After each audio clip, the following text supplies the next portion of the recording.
안녕하세요. 저는 서울에 사는 30대 여성입니다. 제가 이런 이야기를 하면 아직 젊은 사람이 무슨 그런 웃기는 소리냐 하시겠지만 저는 시간이 언제 이렇게 흘러나 싶네요. 그도 그럴 게 저는 나이에 비해 결혼을 일찍 해서 지금 결혼한 지는 7년이 넘었거든요. 언제 그만큼 됐나 싶어요. 엊그제 결혼한 것 같은데 말이죠. 아, 지금은 이혼했어요. 오늘은 제가 이혼을 하게 된 이유가 된 사건과 그 이후의 이야기를 여러분께 조금 들려드릴까 합니다. 정말 엄청난 이야기니까 아마 들으시는 분들도 재미있을 거로 생각해요. 제가 이 이야기를 몇 사람에게 해준 적이 있는데 다들 너무 재밌게 들어서 제가 오히려 그렇게 재밌어? 하고 물어봤던 적도 있었을 정도니까요. 저도 제 상처가 조금은 치유가 되어서 남들에게 이런 이야기를 할 수 있을 정도가 되었기 때문에 사연을 보낼 수 있게 된 거라 여러분들이 그냥 재밌게만 들어주셔도 괜찮을 것 같습니다. 그리고 함께 제 남편과 시어머니를 욕해주세요. 그러면 더더욱 좋을 것 같거든요. 저는 아이가 없습니다. 가져보려고 부단히도 노력했었는데 생기지 않았어요. 지금 와서 생각해보면 하늘도 그런 아빠와 할머니가 아이에게 생기는 건 너무하다고 생각하셔서 아이를 보내주지 않으신 건가 하는 생각이 들기도 해요. 그만큼 저희 남편과 시어머니가 정말 몰상식하고 비정하고 막대먹은 사람들이거든요. 남편과 저는 우연히 만났습니다. 지인의 지인이 겹쳤어요. 이렇게 생각하니 상당히 먼 관계네요. 만나지 말았어야 했는데 말이죠. 아무튼 남편은 첫눈에 저에게 반했었어요. 제 자랑같이 들리겠지만 저는 인물은 괜찮은 편에 속했습니다. 그리고 저를 남몰래 좋아하는 남자들이 많다는 것쯤은 알고 있을 만큼 말이죠. 그래서 누군가에게 고백을 받거나 하는 일은 드문 일이 아니었어요. 그래서 남편의 고백도 그다지 놀라지 않았던 것 같아요. 아니 사실은 첫 만남부터 이 사람 나한테 호감이 있구나 이런 걸 바로 느낄 수 있었습니다. 저만 보고 저한테만 말을 걸었으니까요. 하지만 저는 그런 남편이 부담스러웠어요. 네, 솔직히 정말 제 취향이 아닌 사람이었습니다. 저는 좀 사람이 듬직하고 성실해 보이는 사람을 좋아했거든요. 그런데 남편은 누가 봐도 그런 느낌을 풍기는 사람은 아니었어요. 오히려 굉장히 날라리 같은 느낌의 사람이었습니다. 그래서 처음 몇 번은 거절했었어요. 그런데 남편은 꽤 성실하고 집요하게 저에게 고백을 해왔습니다. 그런 모습이 조금 의외이긴 했던 것 같아요. 그리고 저는 의외인 모습에 조금 약하거든요. 남편의 적극적인 대시로 우리 두 사람은 만나게 되었고 만난 지 1년 정도 지나서 청혼받았어요. 당시에 나이가 결혼하기에는 어린 편에 속했던지라 주변에서는 뭐 그렇게 결혼을 벌써 하냐는 이야기를 많이 들었습니다. 제일 예쁠 때 하는 거라 아깝다면서요. 하지만 저는 그런 사람들에게 이렇게 이야기했었어요. 제일 예쁠 때 결혼하면 좋지 않아요? 그렇게 생각하면 또 그렇긴 하지. 그리고 좋은 사람이면 그냥 이 사람 저 사람 만나볼 필요 없이 하는 것도 좋죠. 그것도 네 말이 맞기는 하다. 지금 와서 돌이켜보면 정말 다 후회가 되는 소리지만 말입니다. 제일 예쁠 때 그런 쓰레기 같은 새끼랑 결혼하게 된 거니까요. 남편이나 저나 다른 조건들은 평범했어요. 남편이 저보다 조금 더 좋은 대학을 나왔다는 건 다르기는 했지만 그래도 남편이 다니는 회사가 제가 다니는 회사보다 객관적으로 좋은 회사는 아니었거든요. 월급도 제가 더 많았고 말이죠. 그래서 첫 인사를 갔을 때 시어머니가 저를 굉장히 어화둥둥했었습니다.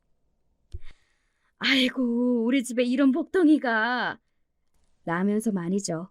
제가 아니라 제가 벌어오는 돈 때문이었지만 말입니다. 결혼하고도 일 계속 할 거지?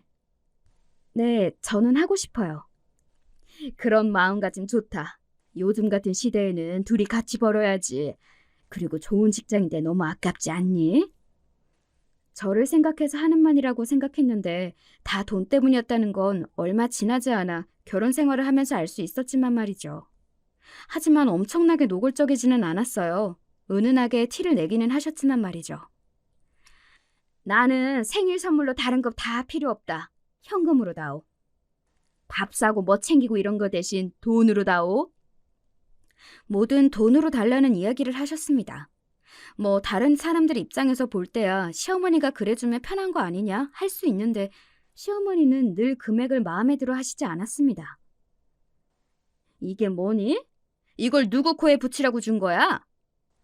아니, 생신 때 저 100만 원, 남편 100만 원 이렇게 해서 200만 원 정도면 많이 드린 거 아닌가요? 우리 집이 굉장히 부자도 아니고 저희 두 사람이 무슨 의사, 변호사 이런 직업이라 돈을 많이 버는 것도 아닌데 말입니다.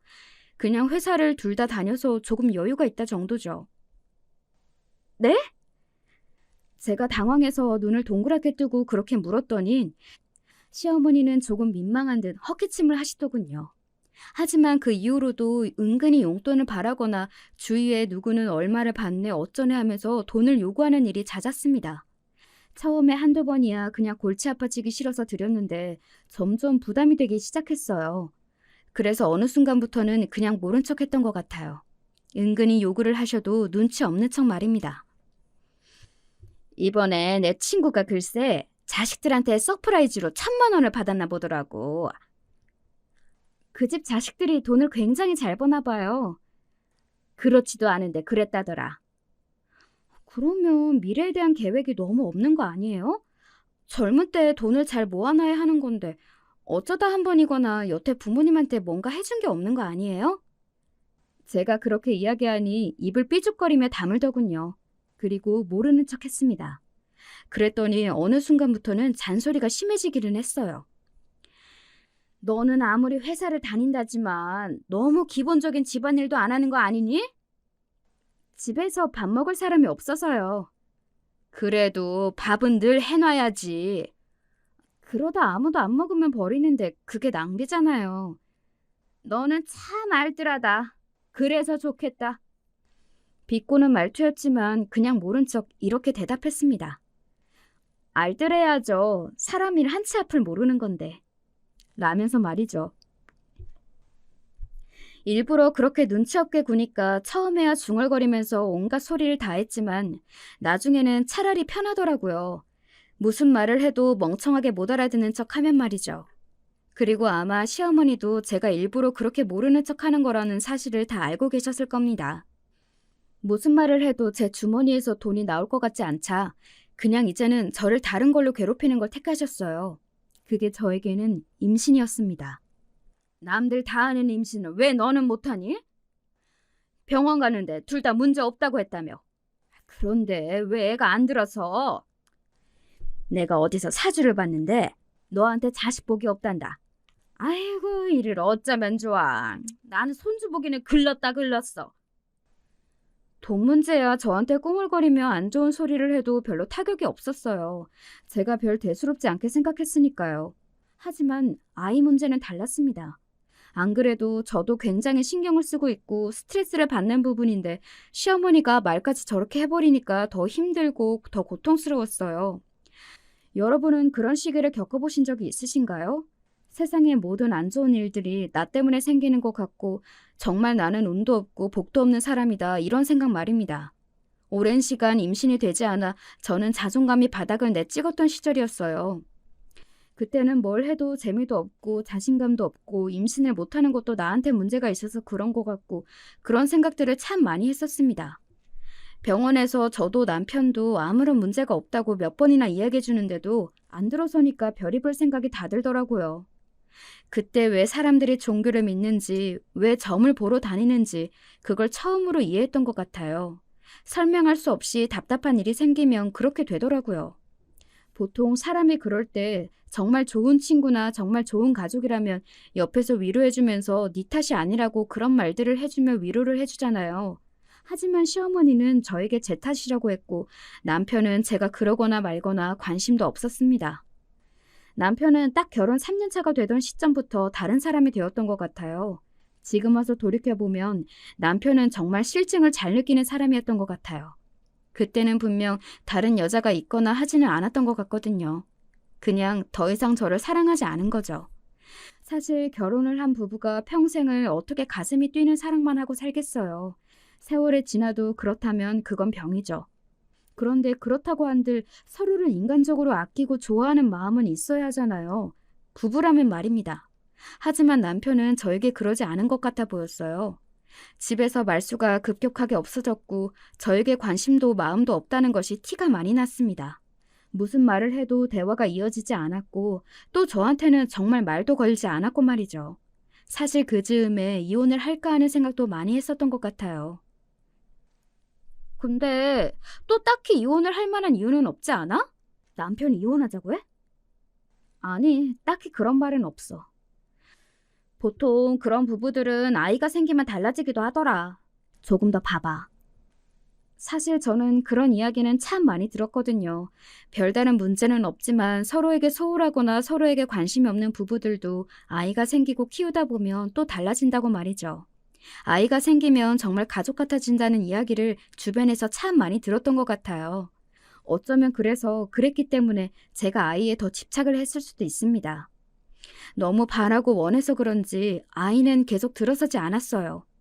지금 생각하면 그게 천만다행인 일이긴 한데 그 시기에는 그게 정말 속상하고 그랬기 때문에 정말 마음고생을 심하게 했었습니다. 살이 너무 빠져서 보는 사람마다 걱정할 정도로 말이죠. 차라리 이혼하는 게 정말 제 정신건강에도 낫겠다고 생각하던 때였습니다. 결혼한 지 7년 차가 되던 해까지 아이가 들어서지 않았으니까요. 남편도 더 이상 의욕도 기대도 없어 보였어요. 게다가 시어머니는 만나기만 하면 돈 이야기 아니면 아이를 못 가지는 문제로 구박을 하셨으니까 말입니다. 어느 순간 남편과 시어머니의 태도가 확 바뀌더군요. 사실 특별한 계기는 없었어요. 그래서 당시에는 정말 의문이었던 것 같습니다. 오늘 둘이서 맛있는 거 먹으러 갈까? 남편이 어느 순간 굉장히 다정해졌어요. 마치 연애를 할 때 같이 말입니다. 그래서 이혼을 생각하던 마음도 싹 접었던 것 같아요.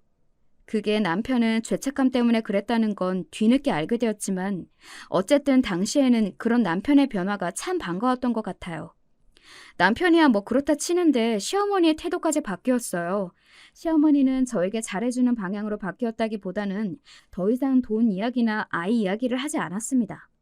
뭐 포기를 한 건지 어쩐지는 모른다는 생각을 당시에는 했던 것 같아요. 시어머니도 그래도 사람인데 매번 볼 때마다 사람에게 안 좋은 소리를 하는 게 좋지만은 않을 거라고 본인도 본인을 위해 마음을 좀 편하게 먹기로 한 거 아니냐는 생각을 했습니다. 왜 나이를 먹으면 조금 유해지는 분들이 있잖아요. 저는 저희 어머니도 그런 경우라고 생각했던 것 같아요. 전혀 아니었는데 말입니다. 두 사람의 그 시기는 아주 짧았습니다. 남편은 다시 저에게 무신경해졌어요. 아니, 그게 아니라 점점 더 저를 막대했습니다. 하루는 이런 말도 하더군요. 당신은 관리 안 해? 무슨 관리?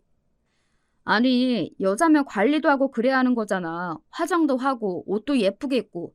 당신 아가씨 때 생각하면 지금 완전 딴 사람 같아. 그런 식으로 외모 가지고 저에게 한 소리를 하기도 했고 어느 날은 이런 말도 하기도 했어요. 나 밖에서 되게 인기 많아. 그래서 뭐 바람이라도 피우겠다는 이야기야? 그게 아니라 당신 좀 긴장을 하라는 말이지. 아마 예상하던데 그때 그 상간녀가 막 남편에게 관심을 보이던 시기인 것 같아요. 잘난 여자가 자기가 좋다고 들이대던 시기였으니 자신감이 하늘을 찌를 법도 했습니다. 제가 우스워 보였겠죠. 하루하루 늙어가고 아이도 못 낳고 집에서 후줄근하게 있는 마누라가 말입니다. 그리고 그 시기도 얼마 가지 않았어요. 남편은 저에게 본격적으로 못되게 굴기 시작했거든요.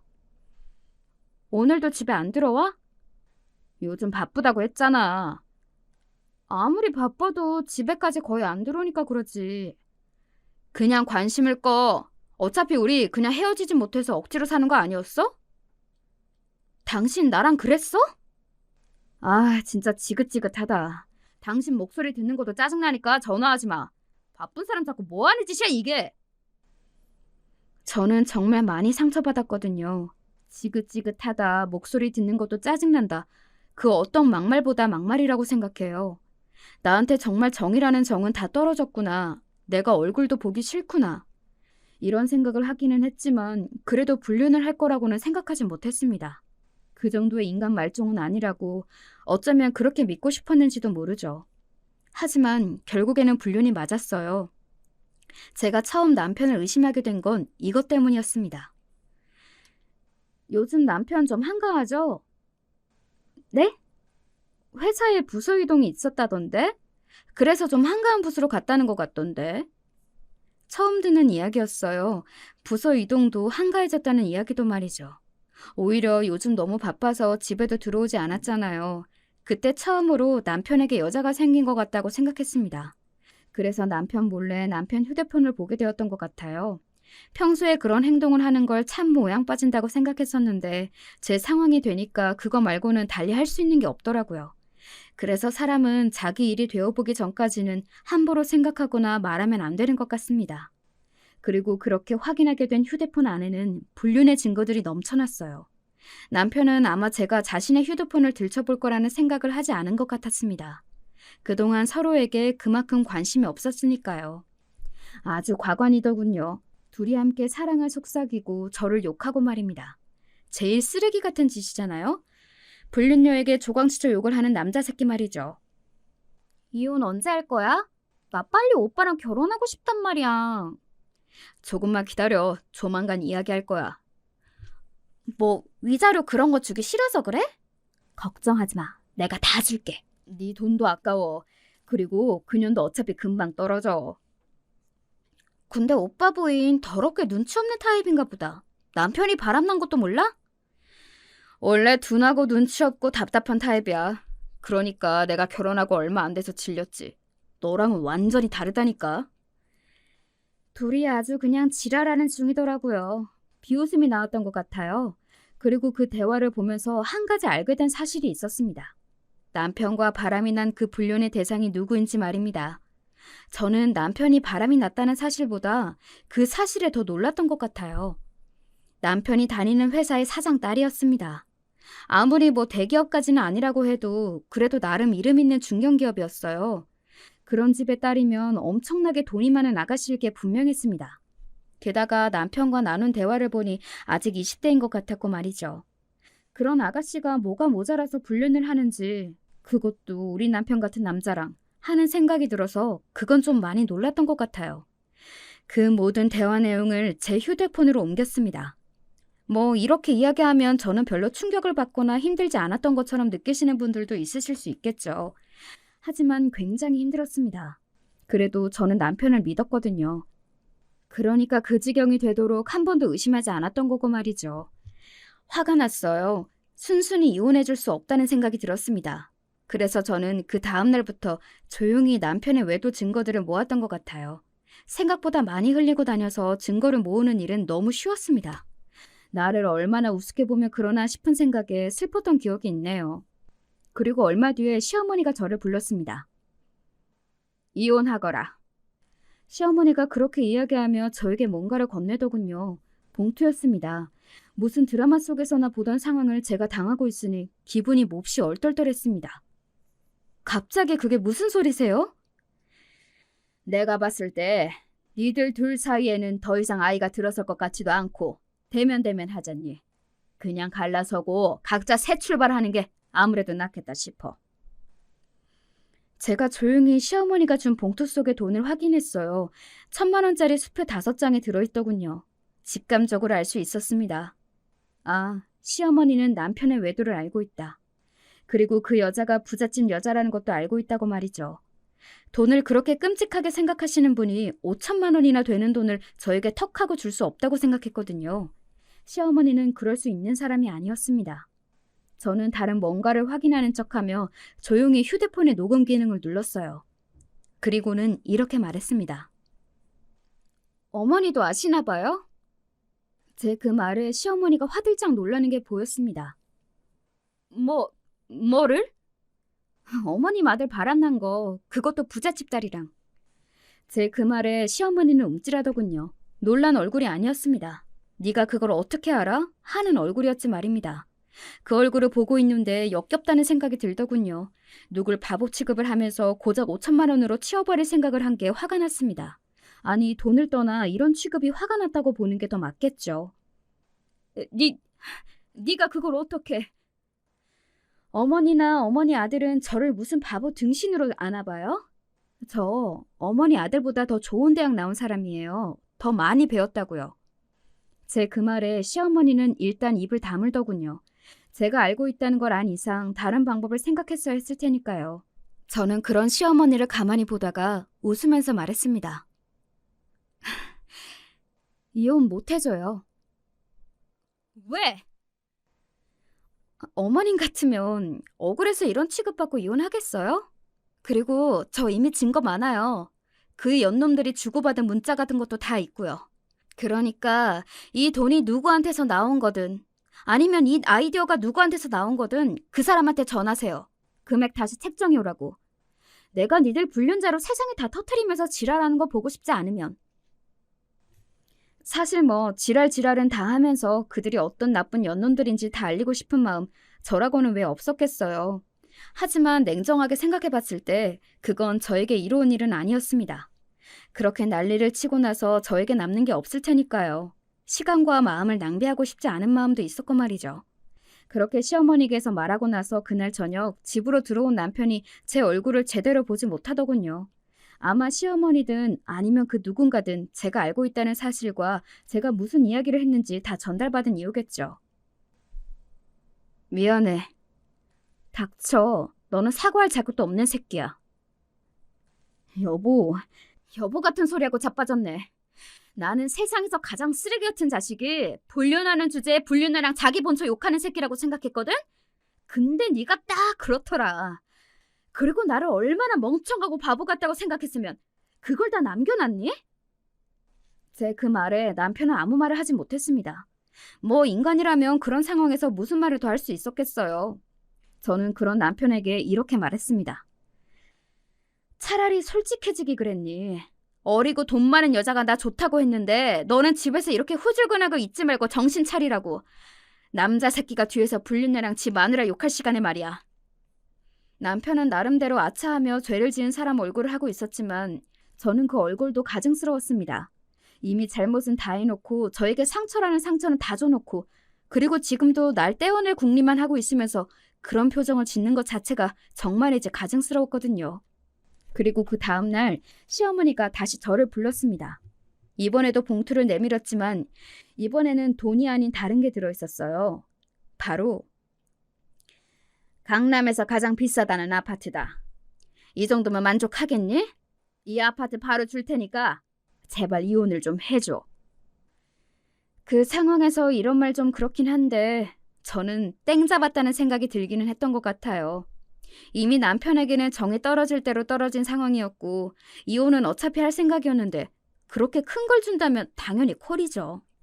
하지만 저는 무표정으로 말했습니다. 받고 3억 더 주세요. 라고 말이죠. 시어머니는 너도 징하다는 얼굴을 해보였지만 결국에는 줄 수밖에 없었습니다.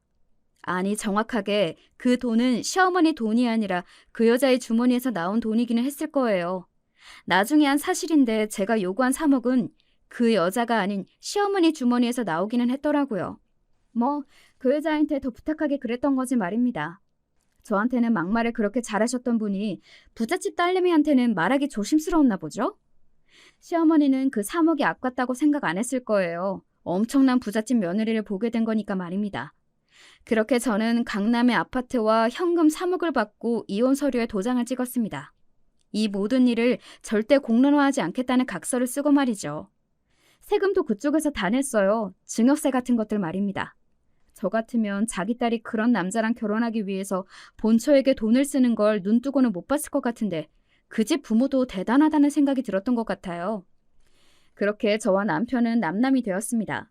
제 손에는 강남의 아파트와 3억이 남게 되었고 말이죠. 여기서 이야기가 끝인 줄 아셨나요? 아닙니다. 제 이야기의 시작은 어쩌면 지금부터 시작일 거예요. 이 이야기에는 엄청난 반전과 결말이 있거든요. 지금부터는 더 집중해서 들어주세요. 정말 재미있으실 겁니다. 이 다음부터는 정말 상상하지 못했던 일들이 일어났거든요. 마치 하늘이 그들에게 벌을 주듯 말입니다. 이혼 서류에 도장을 찍고 모든 게 마무리가 되고 얼마 지나지 않아 그 두 사람이 결혼한다는 소식이 들려왔습니다. 그때까지만 하더라도 뭐 당연히 그러고 있거니 그러려고 나한테 그만큼 주고 조용히 이혼하려고 한 거겠거니 하고 넘겼어요. 너한테 그 돈을 줘가면서 이혼 서두른 이유가 있었더만. 뭔데? 임신했대. 사실 스스로 상처받지 않으려 많은 생각을 하고 다독이기도 했지만 거기서는 조금 타격이 있기는 하더군요. 그렇게 노력해도 들어서지 않고 나를 힘들게 했던 아이를 그렇게 금방 그렇게 쉽게 가졌다는 이야기를 들으니 그럴 수밖에 없기는 했습니다. 그리고 나한테 문제가 있었나 하는 생각도 들 수밖에 없었고 말이죠. 속전속결로 결혼까지 해치운 두 사람은 유럽으로 한 달간 신혼여행을 갔다더군요. 남편이 회사를 그만뒀다는 이야기를 전달받으면서 그 이야기도 들을 수 있었습니다. 이제 부잣집 사위가 되더니 그런 월급쟁이는 시시해 보이지 않았겠냐며 회사를 그만둔 남편의 이야기를 한다고 하더군요. 아마 회장인 회사에 들어가서 일하지 않겠어? 그런 병신 같은 새끼들은 인생이 망해야 하는 건데. 꼭 못돼 빠진 인간들이 잘 살더라. 열받게. 다들 분노했습니다. 남편이 저를 그렇게 버려놓고 잘 사는 걸 말이죠. 그것도 아주 잘. 질투가 날 만큼요. 물론 저도 그 사실에 화가 나지 않은 건 아니었지만 다르게 생각하면 그럴 것도 아니기는 했습니다. 남편이나 시어머니는 원래 그런 인간들이고 그 여자가 아니었더라도 언젠가는 바람이 났을 사람이에요. 남편 말이죠. 그런데 운이 좋게도 부잣집 여자를 만나서 그 여자가 임신까지 되는 바람에 제가 그 많은 돈을 받고 이혼할 수 있었던 거잖아요. 만약에 그런 여자가 아니었으면 강남의 아파트와 위자료 3억은 없었겠죠. 그렇게 생각하면 또 참아지기는 했어요. 그럼에도 그런 인간들이 여전히 떵떵거리며 나보다 더 잘 산다는 건 화가 나기도 하고 가끔 자다가도 벌떡 일어날 만큼 분한 기분이 들기도 했지만요. 그리고 얼마 지나지 않아 엄청난 이야기를 듣게 되었습니다. 야, 하늘이 네 편인가 보다. 왜? 그 여자 집 부도 났다는데? 뭐? 갑자기 왜? 갑자기는 아닌가 봐. 원래 조금 상황이 힘들기도 했다는데 지금 뭐 규제 들어온 것 때문에 타격을 가장 많이 직접적으로 받았다던데? 원래도 좀 힘든 상황이었어서 어떻게 손도 못 써보고 그대로 부도인가 봐. 그리고는 말하더군요. 그냥 망했으면 다행이게 난리가 난 것 같던데? 어떻게 난리가 났는데? 그동안 땡겨 쓴 돈들이 많아서 빚더미 안게 생겼다고. 지금 그 집 부모 재산은 물론이고 그 부모의 재산에 자식들까지 다들 집 팔고 땅 팔고 그러고 있다는데? 그걸로도 감당이 안 되는 모양이던데? 정말? 부자 망해도 3대는 간다는 말도 옛말인가 보네. 대차게 망한 거지. 그 정도로는 해결이 안 될 만큼. 솔직히 속이 시원하기는 했습니다. 속이 시원하지 않다면 그건 거짓말이겠죠. 제가 당한 게 있는데요. 하지만 막 또 엄청나게 통쾌하다거나 그런 감정이 들지는 않았습니다. 그렇다고 그들이 망한 게 싫다는 건 아니에요. 속 시원하고 너무 좋긴 좋아요. 사실 그 이야기를 듣고 나서 제일 궁금했던 건 남편도 그리고 그 상간녀도 아니었습니다. 바로 이 사람이었어요. 나는 우리 시어머니 얼굴이 제일 궁금하다. 네가 그 말 할 줄 알았어. 나도 솔직히 너희 시어머니가 지금 무슨 심정일지, 무슨 생각을 하고 있을지가 제일 궁금하더라. 풍문에 의하면 시어머니는 남편이 결혼하고 나서 정말 입이 귀에 걸려 여기저기 엄청나게 자랑하고 다니신다고 들었거든요. 얼마나 자랑을 많이 하고 다녔으면 그 이야기가 저희 엄마와 아빠의 귀에도 들어올 정도로 말입니다. 네 시어머니가 주변에 새며느리 자랑을 그렇게 하고 다닌다는데 그 여편녀는 양심이라는 게 없는 사람이니? 이혼을 한 지 얼마나 됐다고 그래. 그리고 그 둘이 불륜한 거 모르는 사람이 없는데. 원래 그런 사람이니까 너무 화낼 필요 없어.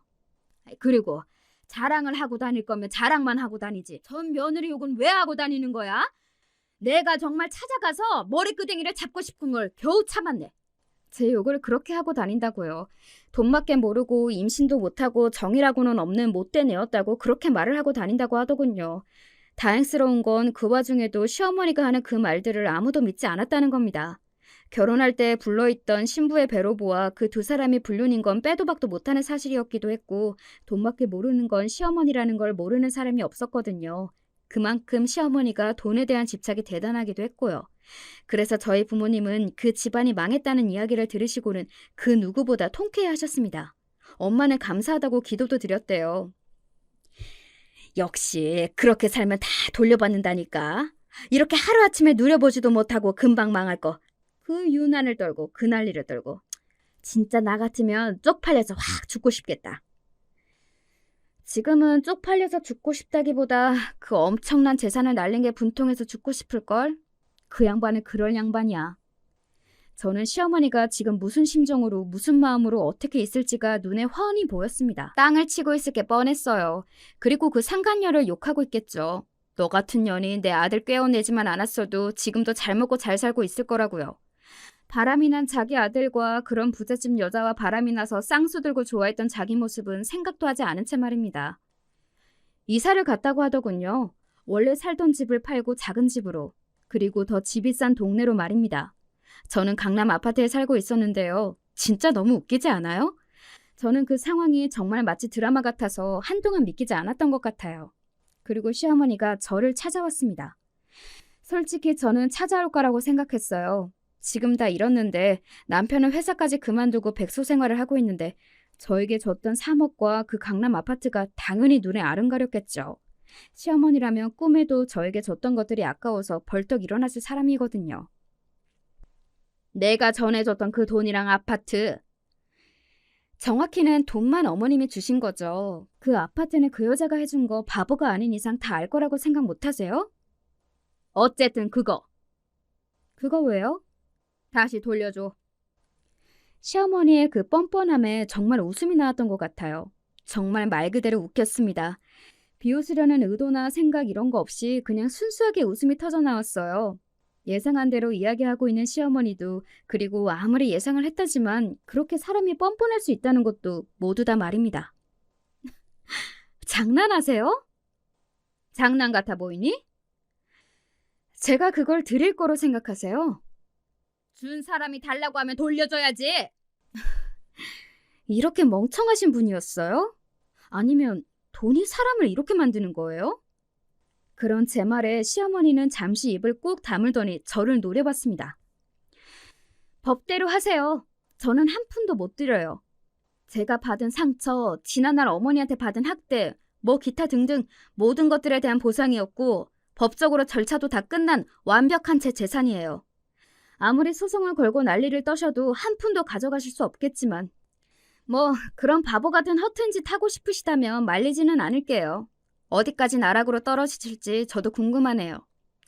제가 그렇게 이야기하자 시어머니 얼굴이 화로 벌겋게 달아오르더군요. 이 못된 것! 사실 자기 말이 자기도 말이 안 된다는 걸 스스로 그 누구보다 잘 알고 있었을 겁니다. 하지만 그 돈을 생각하면 잠을 잘 수도 먹을 수도 없었겠죠. 그러니 이런 억지를 부리는 거라고 말이죠. 다른 할 말이 없으니 못된 년이라는 둥, 너는 우리가 불쌍하지도 않다는 둥, 그런 논리적이지 못한 말들로 어거지를 부리는 거였고요.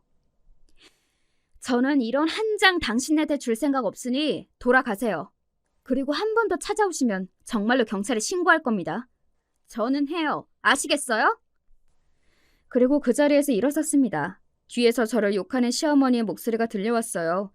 정말이지 악이라는 악은 다 쓰더군요. 원래도 망가져 있던 사람이었지만 모든 걸 잃은 망가진 사람은 말로가 저렇게 추하구나 하는 생각이 들었던 것 같아요. 그 부잣집 여자였던 상강녀가 조산했다는 이야기를 전해 들었습니다. 뭐 본인도 스트레스가 크기는 했겠죠. 평생을 부잣집 딸로 살다가 지금 한순간에 돈도 없고 백도 없고 게다가 구박까지 받는 상황이 되었으니 말이죠. 시어머니가 그녀를 엄청나게 탓하고 구박하고 있을 거라는 건 보지 않아도 듣지 않아도 알 수 있었습니다. 보나마나 네가 내 아들 신세를 망쳤느니 하면서 고래고래 소리를 지르고 있겠죠. 저에게 했던 것처럼 말입니다.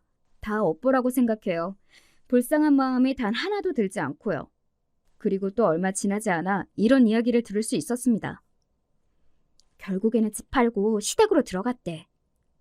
시어머니랑 같이 산다고? 그 정도로 한 푼도 없이 쫄딱 망했어? 망한 정도가 아니라니까. 그 집 부모님은 지금 전국을 돌아다니면서 빚쟁이들한테 도망다니는 신세가 됐고 자식들 찾아가서 돈 달라고 하도 지랄하니까 어쩔 수 없이 집도 판 거지. 용케 안 쫓아내고 같이 사네? 안 그래도 나가라고 그랬는데 자기는 죽어도 못 나간다고 그랬다던데? 그 상간녀가? 오, 그 상간녀도 거기 나가면 갈 곳 없다는 거 아니까 죽어도 거기 붙어 있으려고 하는 거지. 게다가 애도 낳았고. 와, 그 노인네 복장 뒤집어졌겠다.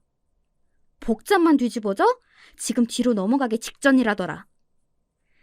정말 궁금해서 들여다보고 싶어질 정도였어요. 그 상간녀와 시어머니가 한 집에서 사는 모습 말입니다. 난리도 그런 난리가 없을 것 같았거든요. 그 인간은 취직은 했대? 네 전남편? 아니, 그 회사 나올 때 별 지랄을 다 하고 나오기도 했지만 소문도 이미 단 한마당에 누가 그만큼 빚 있는 사람을 쓰려고 하냐? 회사 입장에서도 골치 아프지, 그런 직원 데리고 있는 건. 그러면 집에서 놀아? 돈을 벌어야 할 거 아니야. 여기저기 아르바이트 이런 거 하다가 그마저도 적성에 안 맞는 건지 아니면 그 와중에 자존심이 상하는 건지 안 하고 지금은 집에 틀어박혀서 술이나 마신다고 하더라. 정말 답도 없다, 답도 없어. 남의 인생을 보고 또 돌아가는 상황 이야기를 듣고 그 정도로 답이 없다고 생각해 본 적도 없었을 겁니다. 제 이야기가 아니고 이제는 저랑 상관도 없는 사람들 이야기인데 듣는 것만으로도 속이 답답해져 오더군요. 그러게 바람 안 피우고 너랑 잘 살았으면 이런 일 당하지도 않잖아. 그럼 그건 내가 불쌍하지. 그런 인간이랑 계속 살았어야 한다는 건데. 그건 또 그렇네. 그리고 그 이후로는 지인들에게 더 이상 저에게 남편과 시댁의 이야기를 전달해주지 말라고 했어요. 이제 그들이 대차게 망한 걸 알았고 답도 없는 삶을 사는 걸 알았으니 그걸로 되었다고요. 더 이상의 이야기는 전달받고 싶지 않았습니다. 왜 그런 기분이 들었는지는 모르겠지만 그렇더라고요. 물론 업보가 돌아가길 그 누구보다 간절하게 원했었고 그리고 망했다는 이야기를 들었을 때도 정말 속이 시원하기는 했지만 그렇게 말도 안 되게 망하고 상황이 힘들어졌다는 이야기는 마냥 반갑거나 하지는 않았던 것 같아요. 물론 그렇다고 불쌍하거나 안 됐다거나 그런 생각이 드는 건 절대 아닙니다. 그리고 제가 받은 돈들을 단 한 푼도 돌려줄 생각이 없고요. 그건 당연한 건데 그냥 그런 마음이 들었어요. 그리고 또 한동안은 잊고 살았습니다. 어차피 이제는 제 눈에는 보이지 않는 사람들이고 또 이야기도 전달받지 않으니 그냥 잊어지더라고요. 여보? 그런데 정말 우연히 남편을 만났습니다. 그럴 수 있기는 했어요. 제가 친구 집에 놀러 가는 길이었는데 뭐라도 하나 사갈까 싶어서 마트에 갔었거든요. 그런데 그 동네가 시댁이 있는 동네였기 때문에 혹시나 마주치지 않을까 하는 생각을 하기는 했었어요. 물론 생각만 했지 진짜로 그렇게 될 거라는 생각은 하지도 못했지만요. 여보? 그리고 남편은 혼자가 아니었습니다. 옆에 아마 그 상간녀인 그 여자가 서 있었습니다. 그 여자로서는 이제 자기 남편인데 저한테 여보라고 부르는 이 상황이 반갑지만은 않았겠죠. 게다가 저를 떼어내려고 그 비싼 강남의 아파트까지 줘가면서 이혼시킨 여자를 자신이 쫄딱 망한 상황에서 마주치는 게 얼마나 자존심이 상했을지 저는 상상조차 되지 않아요. 그게 아니고 전부인이세요? 그 상간녀가 저를 향해 묻더군요. 사실 그런 인간의 전 부인이라는 타이틀도 떼어내고 싶었지만 사실은 사실이잖아요. 그 인간과 결혼을 해서 산 사실이 사라지는 건 아니니까요. 제발 사라져줬으면 좋겠지만요. 안녕하세요. 처음 뵙네요. 사실 처음 보는 거였습니다. 평생 얼굴을 보지 못하고 살 줄 알았는데 그런 식으로 보게 되더군요. 부잣집 딸이었던 그녀는 지금은 과거에 그랬다는 그 사실조차 정말이냐 되물을 만큼 그런 모습이 하나도 보이지 않았어요. 그냥 동네에 흔하게 있는, 아니 어쩌면 그보다 후줄근한 아줌마의 모습을 하고 있었어요. 이 동네는 어쩐 일이세요?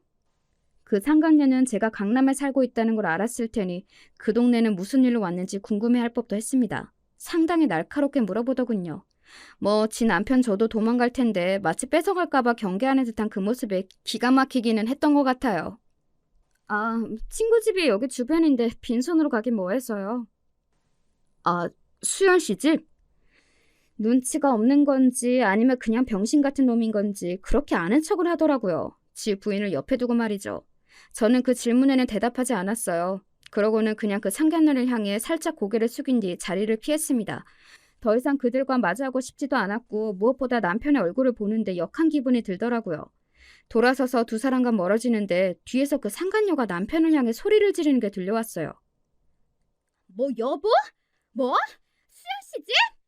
아니 나도 모르게 그 입 안 다물어! 생각보다 아직도 꽉 쥐어 사는 것 같더라고요. 기가 세 보이기는 했습니다. 그리고 사실 남편이 잘못한 거기도 하죠. 거기서 아무리 실수였다고 하나 저에게 여보라고 부른 것과 제 친구를 아는 척한 건 말입니다. 그리고 그날 저녁 집으로 돌아오니 남편에게 문자가 와 있었어요. 이혼하고 그런 연락을 처음 받는 거였습니다.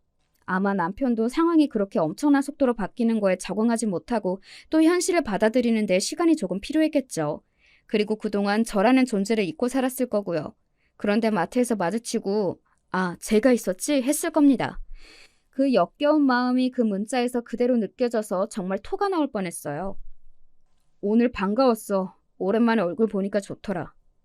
제가 읽고도 대답하지 않자 다시 문자가 왔어요. 당신 얼굴 보니까 예전에 우리 좋았던 시절도 생각나고 그래서 잠시 힘든 시절을 잊게 되는 기분이었어. 우리 그래도 대화도 잘 통하고 서로 죽이 잘 맞는 사람들이었잖아. 가끔 만나서 밥도 먹고 그러면 안 될까? 정말로 답장을 하지 않으려 했거든요. 그런데 그 말에는 도저히 참을 수가 없겠더라고요. 그래서 답장했어요. 다시는 연락하지 마. 나는 네 얼굴 보는 것만으로도 토할 뻔했으니까 개새끼야. 라고 말이죠. 그 이후로 남편은 연락해 오지는 않았습니다. 진짜 뭐 저런 찌질하고 병신 같은 놈이 다 있는지 제 인생에서 그 인간이랑 만났던 모든 순간을 도려내고 싶었습니다. 아마 남편과 그 상간녀 그리고 시어머니는 평생을 그렇게 함께 살며 서로를 힘들고 고통스럽게 할 겁니다. 특히 어머니는 그 상간녀를 볼 때마다 자신이 잃은 그 돈을 생각하며 복장이 뒤집힐 거고 남편은 자신이 왜 그런 바보 같은 선택을 했나 하고 후회를 하겠죠. 아니, 그런 인간은 후회를 하면 다행일까요? 남 탓을 하며 세상 탓을 하며 술만 푸지 않으면 다행인 걸지도요. 저는 그런 인간들에게서 이렇게 돈까지 받아가며 탈출할 수 있었던 게 엄청난 행운이었던 것 같고요. 뭐, 물론 아예 만나지 않았으면 좋았을 테지만요. 그 와중에 어쨌든 다행인 일이기는 하니까요. 아, 저는 최근에 회사에서 승진했어요. 사람이 마음에 여유가 생기니 확실히 일이 더 잘 되더라고요. 그리고 밖에서 인정받으면서 사람들과 어울려 일도 하고 그러니까 확실히 사람 사는 것 같고 말이죠. 그래서 요즘은 아주 행복해요. 그리고 제가 받은 강남의 아파트가 그 사이에 집값이 또 많이 올라서 팔까 고민 중입니다. 어찌되었든 그렇게 비싸고 그렇게 좋은 집은 어딘가 정도 안 가고 우리 집이 아닌 것 같다는 생각이 계속 들어서요. 만약에 집을 팔게 되면 그 이후에 제 통장에 찍힐 돈을 보면서 또, 아, 나는 정말 잘 탈출했구나 하는 마음이 들 것 같네요. 제 이야기는 여기까지입니다. 사람의 인생이라는 게 한치 앞을 모른다지만 이 정도로 스펙타클하게 변하는 것도 드문 일이기는 할 것 같아요. 그리고 이 정도로 한순간에 처지가 바뀌게 되는 일도 말입니다. 이혼 서류에 도장을 찍을 때만 하더라도 이런 미래는 단 한 번도 상상해 본 적이 없었거든요. 이 사연을 마지막으로 저는 이제 과거를 모두 털어내고 행복하게 살려고 합니다. 물론 지금도 행복하지만 완전히 다 털어내고 싶거든요. 남편과 시어머니를 말이죠. 원래는 그러지 않았는데 요즘은 보너스를 받으면 저를 위해서 비싼 가방이나 옷도 사고 그러거든요. 자신이 자신에게 선물을 하는 것도 정말 중요한 것 같아요. 그러면서 또 삶의 동력을 얻기도 하고 또 아, 나 열심히 잘 살고 있구나 하는 생각이 들면서 자존감도 높아지더라고요. 아, 그날도 그 상간녀가 저를 아래 위로 훑었었어요. 제가 비싼 가방을 들고 비싼 옷을 입고 있었는데 아마 그녀는 알아봤을 겁니다. 그리고 분했을 거고요. 그것도 생각이 나네요. 저는 이제 그만 이야기를 줄이겠습니다. 어떻게 들으셨나 모르겠어요. 저는 솔직히 쓰면서 조금 재미있었던 것 같기는 합니다. 워낙 엄청난 이야기라 그런지는 몰라도 말이죠. 부디 들어주시는 많은 분도 제 이야기가 흥미로웠기를 바랍니다. 요즘 주변에 여름 감기 걸린 사람들이 많더라고요. 여름 감기가 더 독한 거 아시죠? 언제나 건강 유의하시기를 바랍니다. 감사합니다.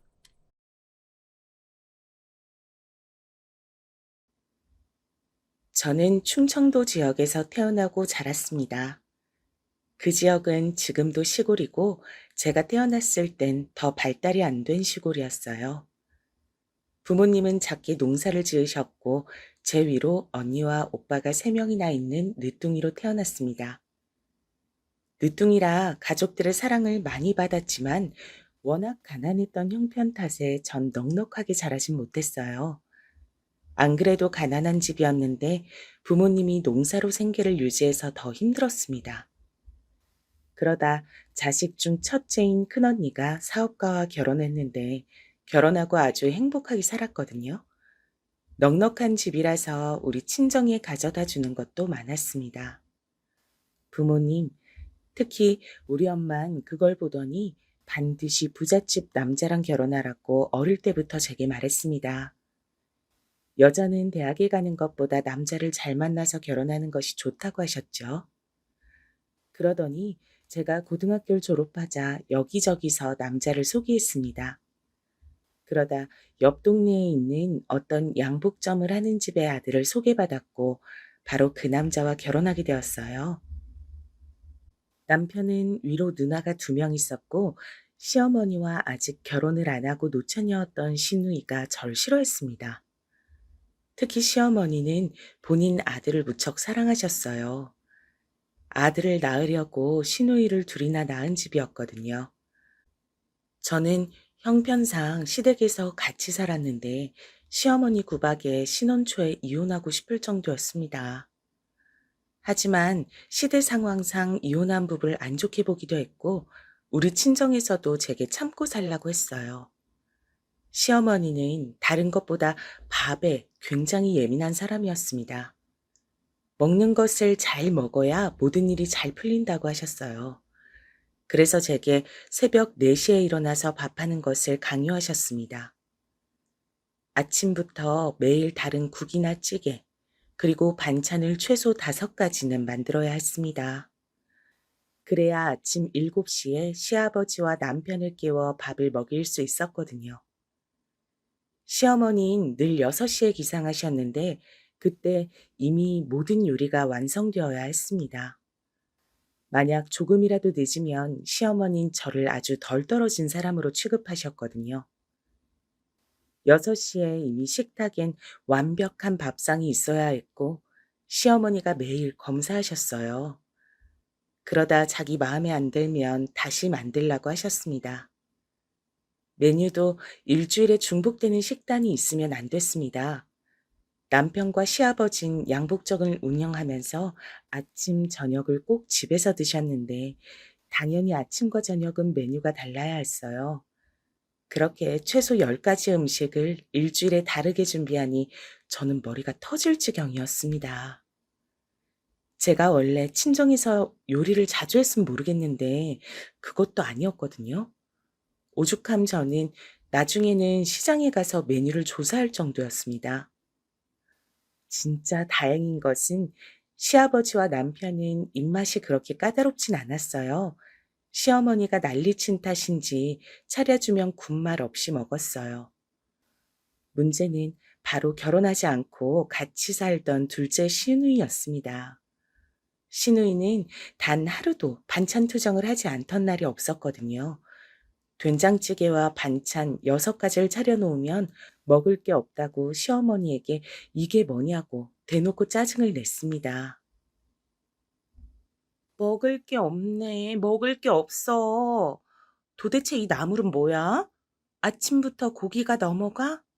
된장찌개 그만 만들라고 했잖아. 엄마, 얜 할 줄 아는 게 이게 전부야?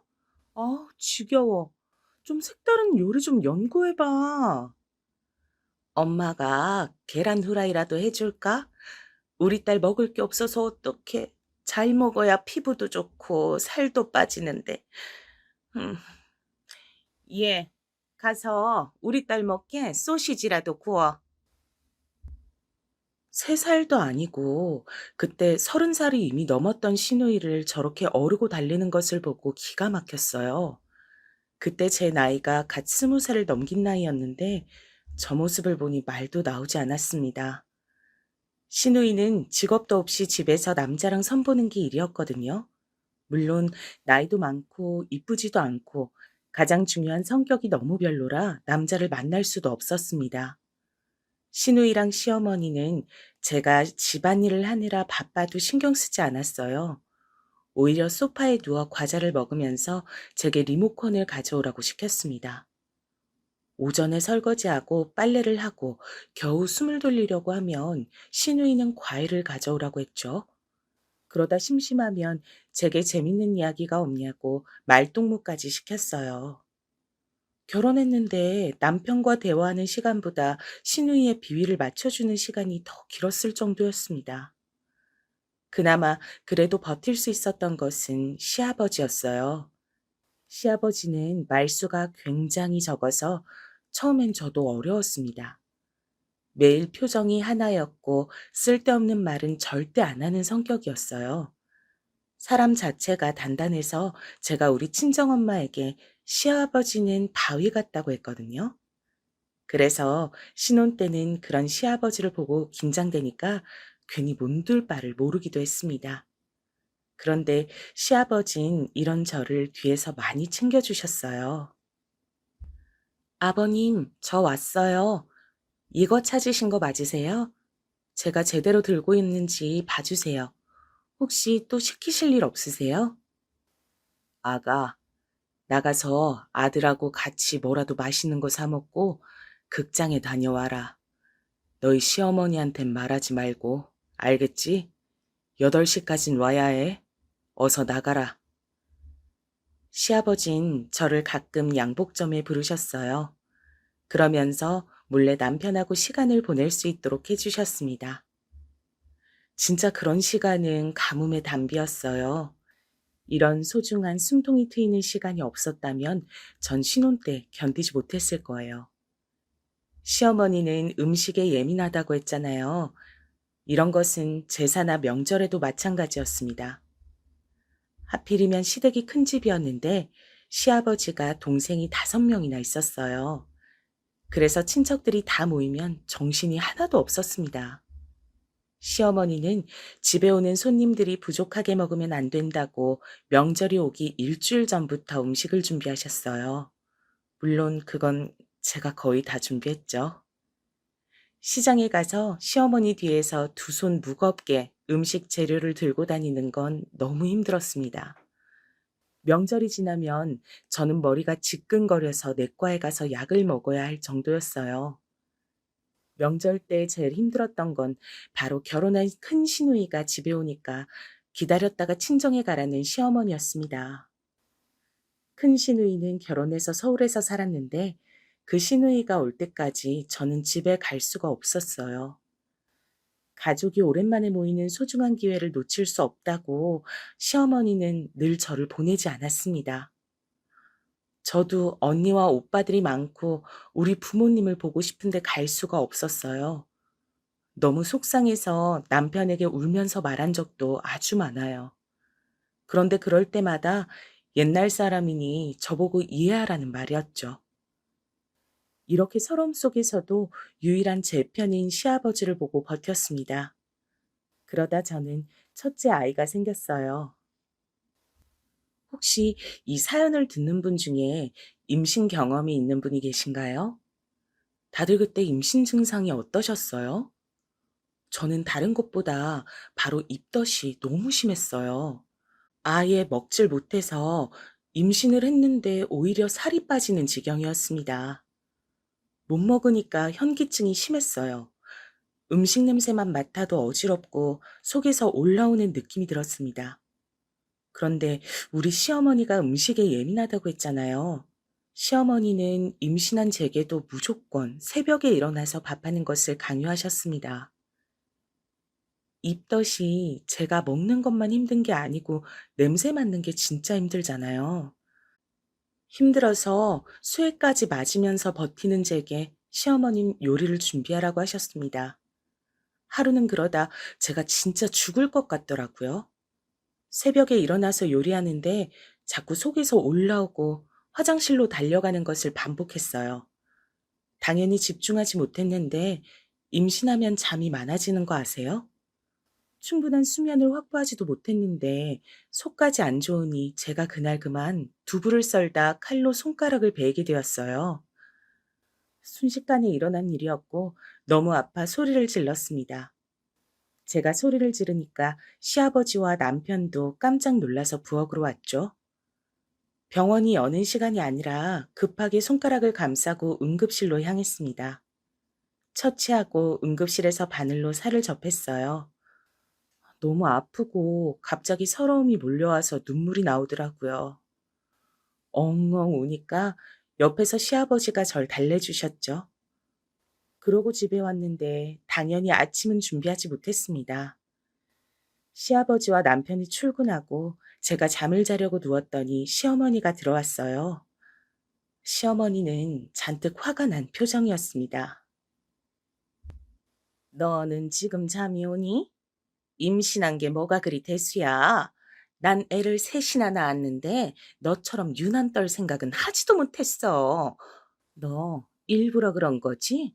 지금 요리하기 싫다고 시위하는 거잖아. 아우, 진짜 가만 보면 여우가 따로 없다니까. 에이, 엄마 왜 그래? 설마 일부러 자기 손을 저렇게 했겠어? 만약 그런 거면 정성이 갸륵해서 우리가 봐주자. 시집 와서 음식도 하기 싫단 며느리를 우리가 어쩌겠어? 세상엔 이런 며느리도 있는 거지. 시어머니가 제게 뭐라고 하자 시누이가 쪼르르 달려와서 말리는 척 제 욕을 하기 시작했어요. 이때 임신해서 안 그래도 호르몬 때문에 감정 조절이 쉽지 않았는데 너무 서럽더라고요. 그래서 결혼하고 처음으로 울면서 시어머니에게 그만하라고 했습니다. 다른 말도 아니고 그냥 그만하라는 한마디를 했는데 시어머니는 감히 며느리가 시댁을 우습게 한다고 더 난리를 치기 시작했어요. 저는 절대 시댁을 우습게 본 적도 없고 그냥 그날은 응급실에 갔다 왔으니 저녁을 준비하기 전에 쉬려고 했던 거였거든요. 너무 속상해서 엉엉 울자 시누이는 울은 소리가 시끄럽다고 하더라고요. 결국 저는 너무 속상해서 그날 시댁을 나왔습니다. 제가 침대에서 일어나서 밖으로 가니까 시어머니와 시누이는 더 화를 내더라고요. 절대 들어오지 말라는 말에 저도 오기로 밖에 나갔어요. 돈이 없어서 어디 가지도 못하고 공원을 돌았습니다. 다행히 그때 날씨가 여름이나 겨울이 아니라 괜찮았어요. 혼자 놀이터에 앉아 오니까 어느새 저녁이 되어 있더라고요. 속으로 시아버지 양복점에 갈까 생각했는데 그냥 그네에 앉아 있었습니다. 사람들이 퇴근해서 집에 가는 소리가 들렸어요. 그렇게 각자 집에서 저녁을 먹는지 음식 냄새도 나기 시작했습니다. 순간 시댁에 들어갈까 생각하다 끝까지 버텼어요. 놀이터에 앉아 몇 시간이 지났을까요? 제 앞에 시아버지가 나타났습니다. 시아버진 제게 집에 가자고 하셨어요. 당신이 대신 미안하다고 사과하셨죠. 응급실에 간 며느리에게 저녁밥을 얻어먹을 생각은 없다고 하셨어요. 이때 시아버지가 아니었다면 저는 다시 시댁에 갈 생각을 안 했을 거예요. 결국 못 이기는 척 시댁에 갔더니 시어머니는 당장 나가라고 소리를 지르셨습니다. 그런 시어머니를 시아버지가 달래고 시누이는 남편이 달랬습니다. 이 사건 이후로 시아버지는 제가 출산할 때까지 아침밥을 준비하지 말라고 하셨어요. 그래서 아침은 시어머니가 전담으로 준비하게 되었습니다. 저한텐 좋은 조건이었는데 시어머니의 미움을 더 받게 되는 계기가 되었습니다. 시어머니는 응급실과 제 가출 사건 이후로 저를 죽어라 미워하기 시작했어요. 첫째 아이의 성별은 딸이었습니다. 시어머니는 안 그래도 저를 미워했는데 제가 아들을 낳지 않았으니 더욱 명분이 생겼습니다. 그래서 제게 계집애니까 보육원에 가져다 주고 오라고 하기까지 했어요. 제가 힘들게 태교하고 배 아파 낳은 아이를 어떻게 보육원에 버리겠어요? 부모가 없는 것도 아니고 멀쩡히 엄마랑 아빠가 살아 있었잖아요. 이런 상태에서 시댁에는 불행이 닥치게 되었습니다. 바로 시아버지가 교통사고로 돌아가시게 되었거든요. 너무 순식간에 일어난 일이었어요. 평소와 다른 게 없던 평범한 날이었습니다. 집에서 아침도 드시고 출근하다 그대로 교통사고를 당하셨고 그 자리에서 하늘로 가게 되었어요. 원래 남편하고 같이 출근하는데 남편은 그날따라 일이 많아 먼저 출근한 상태였습니다. 사고 소식을 듣고 시어머니는 정신을 잃고 쓰러졌습니다. 저도 어안이 벙벙해서 딸을 안고 병원으로 달려갔어요. 제 유일한 버팀목이던 시아버지가 쓰러진 걸 보고 저는 너무 슬펐어요. 장례식장에서 눈물이 멈추질 않았습니다. 시아버지가 없으면 제가 누굴 보고 견디겠어요? 실제로 시아버지가 갑작스럽게 돌아가시고 시어머니는 저를 더 괴롭히셨습니다. 시아버지의 교통사고는 저랑 아무런 관계도 없는데 제 탓으로 몰아갔어요. 네가 우리 집에 온 이후로 되는 일이 없어. 우리 남편도 너 때문에 죽은 거야. 내 남편 살려내. 살려내라고.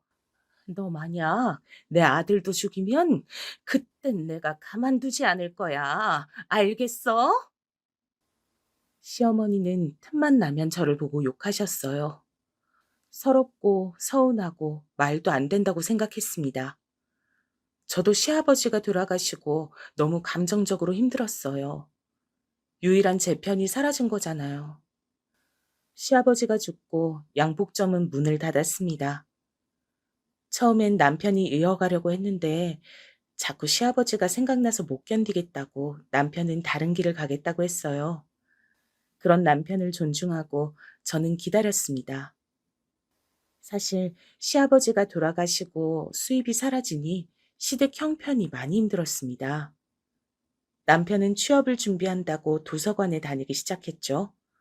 시댁은 결국 살던 아파트도 팔고 새로운 집으로 이사가서 살기 시작했습니다. 시어머니와 시누이는 작아진 집이 너무 싫다고 불만투성이었어요. 그런데 어쩔 수가 없었습니다. 돈이 없으니 당장 누구라도 나가서 돈을 벌어야 했는데 시댁 식구들은 그 누구도 나가서 돈을 벌 생각이 없어 보였어요. 시어머니는 본인은 몸이 안 좋아서 일을 할 수가 없다고 했습니다. 시누이는 결혼할 남자를 찾아야 한다고 하더라고요. 남편은 취업을 준비한다고 도서관에 다녔죠. 결국 남는 것은 돌쟁이 아이를 키우는 저 하나였습니다. 당장 먹고 살 돈이 없으니 제가 결국 마트에서 일하기 시작했어요. 이때 시어머니와 시누에게 서운했던 점은 바로 아이를 봐주기 싫다고 하더라고요. 둘이 집에만 있으면서 우리 아이가 예민해서 돌보는 건 무리라고 그 어린 돌쟁이를 어린이집에 보냈습니다. 그런데 우리 첫째는 누가 봐도 순한 아이였거든요. 비록 임신했을 때 예민하긴 했지만 태어나선 한 번도 힘들게 했던 적이 없어요. 그저 그냥 밥만 잘 챙겨주면 조용히 혼자 놀기도 잘 놀고 잠도 잘 자는 아가였습니다. 이런 아이를 딸이라는 이유로 돌보기 싫다고 어린이집에 보냈어요. 심지어 어린이집에 데려다 주고 데리고 오는 것도 귀찮아했습니다. 제가 마트에 출근하기 전에 아이를 어린이집에 데려다 줬고 시어머니가 데리고 오는 것만 했어요. 그런데 그것도 싫다고 시어머니는 돈 관리를 본인이 하겠다고 제 월급을 가져갔습니다. 결국 저는 제가 돈을 버는데도 제가 월급을 관리하지 못했어요. 이런 상태에서 전 둘째까지 가지게 되었습니다. 사실 둘째를 가졌을 때 고민이 많았습니다. 그때 상황이 안 좋아서 낳는 게 맞나 싶었죠. 하지만 우리 부부에게 찾아온 아기를 제 손으로 지우긴 싫더라고요. 그래서 큰 고민 끝에 둘째를 낳기로 결정했습니다. 다행히 첫째 때와 달리 둘째는 임신했을 때 입덧이 많지 않았어요. 저는 출산하기 한 달 전까지도 일했습니다. 그리고 둘째가 태어났는데 다행히 성별이 남자였어요. 시어머니는 아들인 둘째를 매우 예뻐했습니다. 첫째는 우는 것도 듣기 싫다고 하더니 둘째는 본인이 직접 안아서 키웠어요. 낳은 건 전데 본인이 엄마인 것처럼 봐주었어요. 그런데 둘째가 누가 봐도 저랑 똑같이 생겼거든요. 원래 첫째 딸은 아빠를 닮고 아들은 엄마를 닮는다는 말이 있잖아요. 그런데 시어머니는 무조건 아들이 남편을 닮았다고 우겼습니다. 제 눈은 큰 편이고 남편 눈은 작은데 아들이 눈이 되게 동그랗고 이쁘거든요. 지나가는 사람들도 저랑 똑같이 생겼다고 하는데 시어머니는 아들의 눈이 남편하고 똑같다고 했습니다. 뭐, 사실 이런 거는 그냥 넘길 수 있었어요. 제가 정말 스트레스 받았던 것은 바로 시어머니의 손주 차별이었습니다. 대놓고 딸인 우리 첫째는 미워하고 아들인 둘째만 이뻐했어요. 제가 마트에서 일하면서 시어머니가 우리 아이들을 봐주셨습니다. 이 부분은 저도 너무 감사하게 생각해요. 하지만 시어머니가 성별로 차별하는 것은 도저히 볼 수가 없었어요. 아이들이 어릴 때는 아직 어리니까 모른다고 쳐도 유치원에 들어가면서도 그러니까 첫째가 너무 안쓰럽더라고요. 어느 날은 제가 일하고 집에 갔더니 첫째가 혼자 울고 있었어요. 제가 무슨 일이냐고 하니까 시어머니가 둘째인 아들한테만 피자를 줬다고 하더라고요. 너무 어이가 없어서 시어머니에게 왜 그러셨냐고 했더니 뭐라고 했는지 아세요? 저는 아무리 그래도 먹는 걸로 차별하면 안 된다고 생각했거든요. 여자애가 먹으면 살만 찌고 안 좋아. 피자를 왜 먹니? 대충 나물이나 먹으라 그래라. 벌써 이런 거 먹으면 비만 되잖아. 그러면 남자한테 인기도 없어. 우리 손자가 좋아하는 피자는 손자가 먹어야지. 어머니, 그래도 우리 지연이도 피자 좋아해요. 그리고 객관적으로 지철이보다 지연이가 더 말랐어요. 아직 어린데 먹는 것으로 차별하면 애들 정서에도 안 좋아요. 제가 돈 더 벌 테니까 애들 먹는 걸로 차별하지 말아 주세요. 뭐? 내가 힘들게 이 나이에 너희 자식들 봐주는데 그게 할 말이야? 지금 돈 번다고 유세야? 어? 그럼 그만둬. 내 아들도 능력이 좋아서 금방 취직했으니까 그만두라고. 그때 남편은 동네에 있는 어느 중소기업에 취직했었어요. 몇 년 동안 도서관에 가더니 취직했다고 하더라고요. 저도 마트에서 일하는 걸 그만두고 싶었는데 현실적으로 애가 둘이고 시어머니도 모시고 살고 무엇보다 시누이가 그때까지도 결혼하고 있지 않았어요. 그래서 집에서 현실적인 생활비가 정말 많았습니다. 그래서 저도 집에서 아이들을 돌보고 싶어도 그럴 수가 없었어요. 시어머니는 제가 첫째도 챙겨달라고 하면 매번 화만 내셨습니다. 첫째에게 너무 미안했습니다. 그러다 사건이 또 터지게 되었습니다. 아이들이 학교에 들어갔을 때 일어난 사건이었죠. 드디어 집에서 노처녀로 있던 둘째 신우가 결혼하게 되었거든요. 선을 몇 번을 보더니 결국 어떤 남자와 식장을 잡았다고 했습니다. 저는 그 말을 듣고 진심으로 기뻤습니다. 시누이라도 나가면 생활비가 줄어드니까요. 실제로 시누이는 집에서 일도 안 하고 남편과 제가 버는 돈으로 다 생활했습니다. 일하러 나가는 모습을 본 적도 없어요.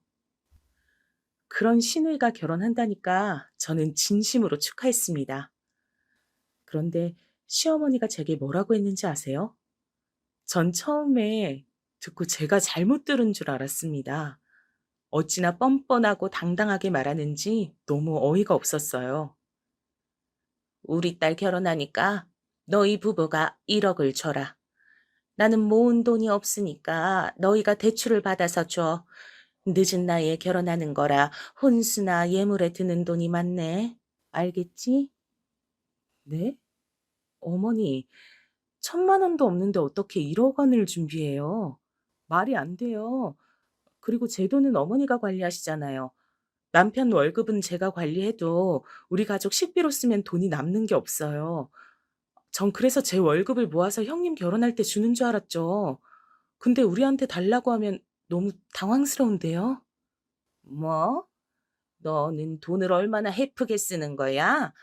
우리 아들이 얼마를 버는데 나한테 주는 돈 그게 뭐 얼마나 된다 그래? 누가 보면 네가 월에 300은 버는 줄 알겠다. 겨우 100만 원 벌면서 그걸 모으라고? 말이 되는 소리를 해라. 시어머니는 너무나도 당당하게 시누이가 결혼할 때 1억을 달라고 하셨습니다. 근데 저는 돈이 없었어요. 제가 마트에서 일하면서 받는 돈은 시어머니가 관리했고 전 남편의 월급을 관리했었거든요. 집에 드는 생활비는 우리가 감당했기 때문에 전 제 월급을 시어머니 개인 용돈으로 드렸거든요.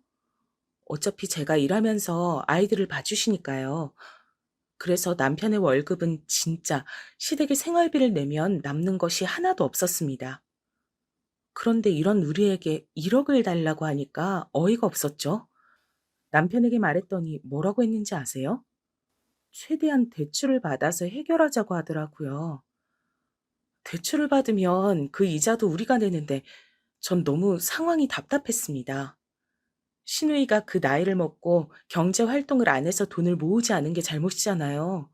그런데 시댁에선 제가 이상한 사람이 된 기분이었어요. 시누이는 거기서 우리가 돈을 주면 웨딩드레스를 더 이쁜 것으로 고르고 혼수를 최고급으로 고르겠다고 고맙다고 하더라고요.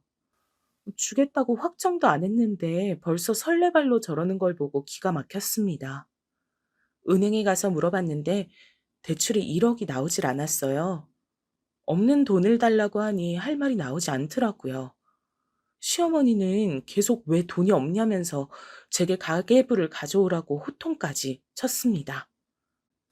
저는 그런데 오히려 아끼는 것으로 유명한 사람이었어요. 애들 학교 친구들 엄마들도 알 정도였습니다. 돈이 아까워서 모임도 안 나가는 사람이 저였거든요. 시어머니가 제가 사치가 심하다고 하니까 너무 속상했습니다. 돈이 없으니 당연히 시누이 결혼할 때 1억은 주지 못했지만 눈치가 보여서 결국 300만 원을 마련해서 주었어요. 우리 친정 일에도 이렇게 큰 돈을 줬던 적이 없는데 속상했습니다. 시어머니는 항상 남편과 우리 아들이 우선이었어요. 시누이 결혼식이 있고 얼마 지나지 않았을 때 사건이 또 발생했습니다. 바로 고향에 있던 우리 엄마가 많이 아파서 병원에 입원하셨다는 소리를 들었어요. 원래도 몸이 안 좋았는데 나이가 들면서 여기저기 안 아픈 곳이 없더라고요. 엄마가 입원했고 또 상태가 너무 안 좋아서 고비라는 말에 저는 서둘러서 짐을 챙겼습니다. 마트에도 말해서 일을 빼고 급하게 고향에 가려고 했는데 그런 제게 시어머니가 뭐라고 말씀하셨는지 아세요? 엄마가 죽을 고비라 울상인 제게 남편 밥은 어떡하냐 그러더라고요. 그땐 저도 더 참지 못했습니다. 언제 올지 모른다고? 그러면 국이라도 몇 개를 해서 얼려놔야지. 네가 그렇게 집을 비우면 우리 아들은 어떡하니? 애들도 놔두고 가면 내가 또 돌봐야 하잖아. 넌 왜 이렇게 양심이 없어? 어머니, 제가 놀러 가는 건가요? 우리 엄마가 아파서 지금 생사를 오간다는데 밥을 할 시간이 어딨어요. 남편도 사지 멀쩡한 성인인데 알아서 먹겠죠. 아니면 어머니가 좀 해주세요. 그러면 되겠네요. 뭐? 아이고, 이제 나를 잡아먹으려고 하네. 넌 어떻게 마음에 드는 구석이 하나도 없니? 아주 시어머니한테 말하는 태도 봐라. 네 엄마가 그렇게 가르치디? 어? 어머니야말로 며느리한테 왜 이러세요? 저도 이제껏 많이 참았어요. 제가 그동안 얼마나 참았는데 저한테 이러세요. 우리 엄마 죽는 것도 그럼 못 보고 당신 아들 밥 차려줘야 돼? 어? 저는 말하다 보니 순간 화를 억누르지 못했습니다. 노예처럼 시어머니에게 월급을 주고 일을 했는데 저런 소리를 들으니까 화가 속에서 올라왔거든요. 제가 저렇게 말하자 시어머니는 갑자기 머리가 아프다고 그 자리에서 주저앉았어요. 그러더니 본인 손으로 핸드폰을 들더니 119를 불렀습니다. 숨이 쉬어지지 않는다고 하는데 누가 봐도 꾀병이었죠. 남편에게 전화해서 저 때문에 화병이 나서 살 수가 없어서 지금 죽겠다고 말하더라고요.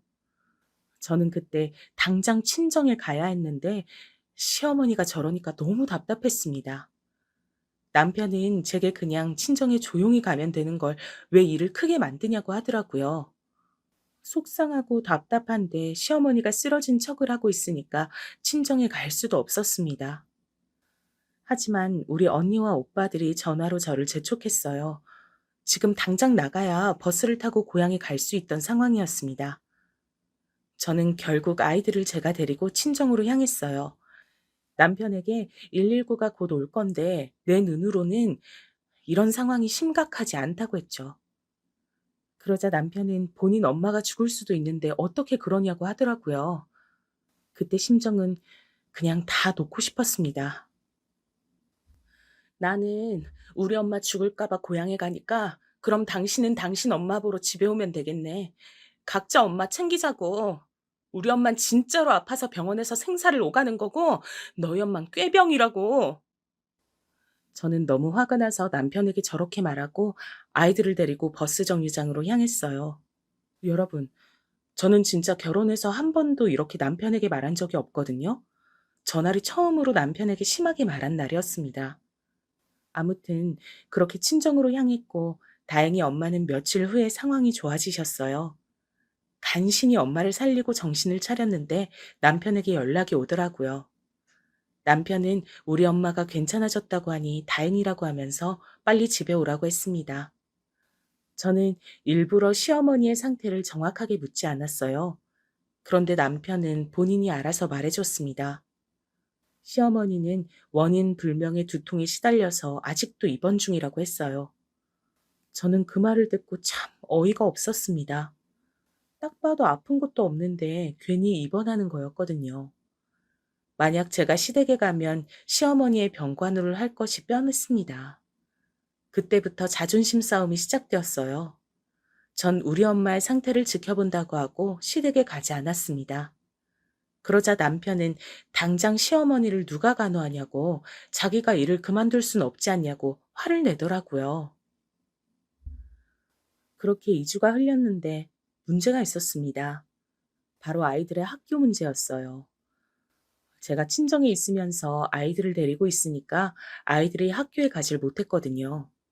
또 친정에서 지내는데 아이들이 불편해하는 모습이 보였습니다. 결국 저는 아이들을 데리고 다시 시댁에 올 수밖에 없었어요.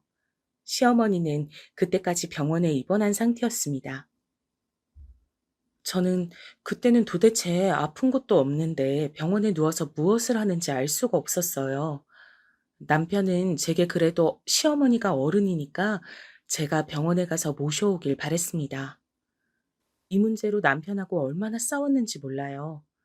저는 어차피 꾀병인 거 당신도 아니까 가서 직접 데리고 오라고 하고 남편은 시어머니가 저렇게 된 이유가 저 때문이라고 하더라고요.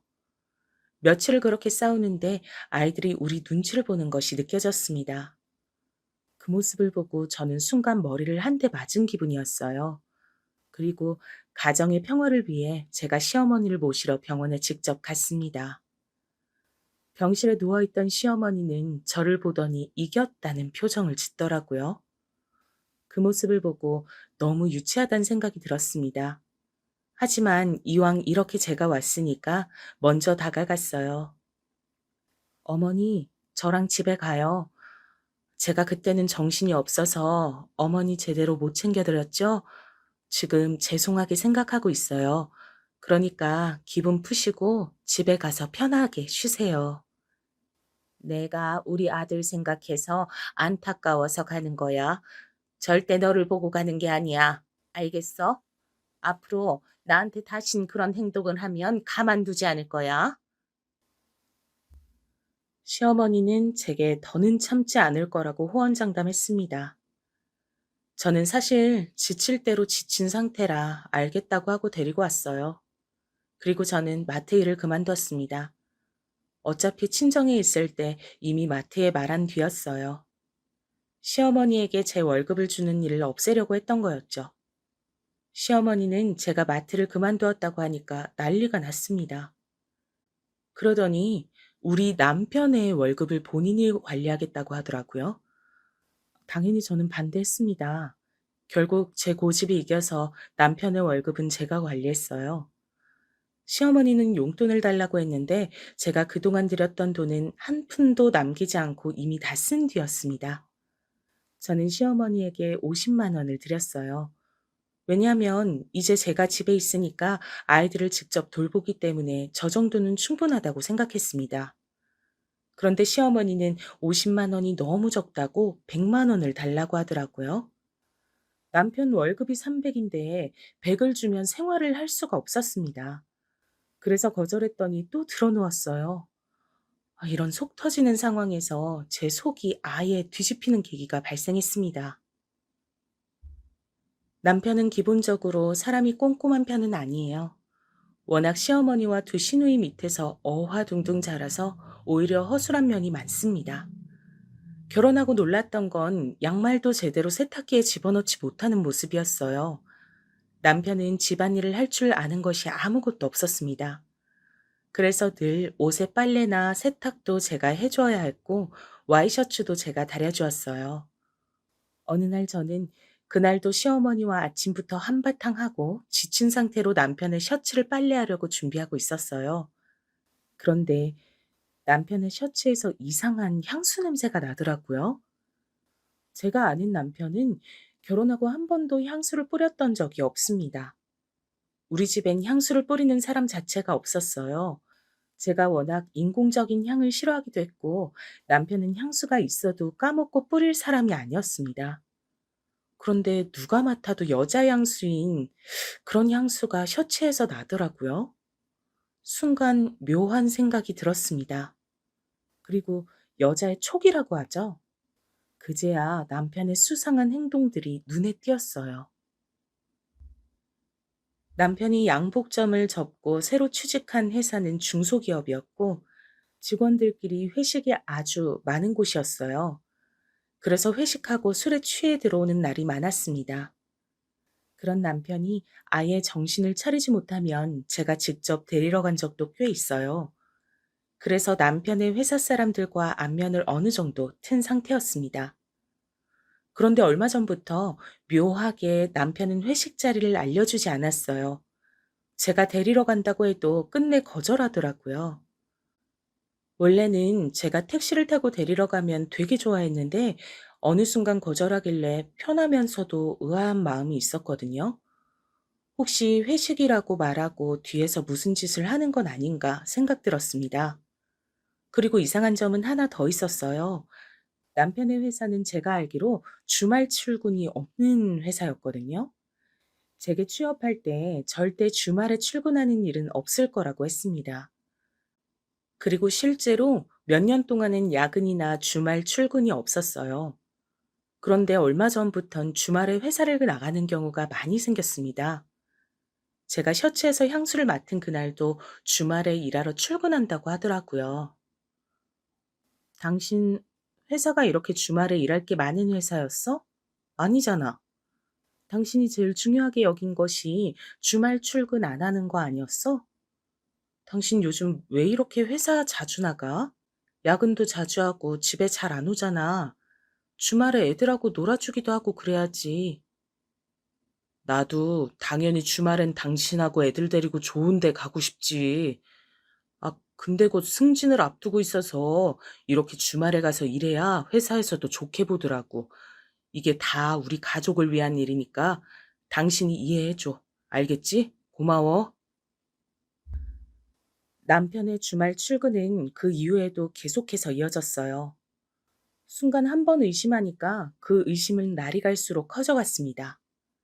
결국 저는 날을 잡고 미행을 하게 되었어요. 그날도 남편은 회식이라고 제게 말했습니다. 회식 장소가 어디냐고 했더니 신경 쓰지 말라고 먼저 자라고 하더라고요. 술에 취한 남편이 걱정되어 데리러 간다고 했더니 끝까지 장소를 말하지 않았습니다. 저는 일단 평소처럼 알겠다고 하고 기다렸어요. 그리고 남편의 회사 동료 중 제가 아는 사람에게 전화를 걸었습니다. 회식을 어디서 하고 있냐고 했더니 그 동료가 뭐라고 했는지 아세요?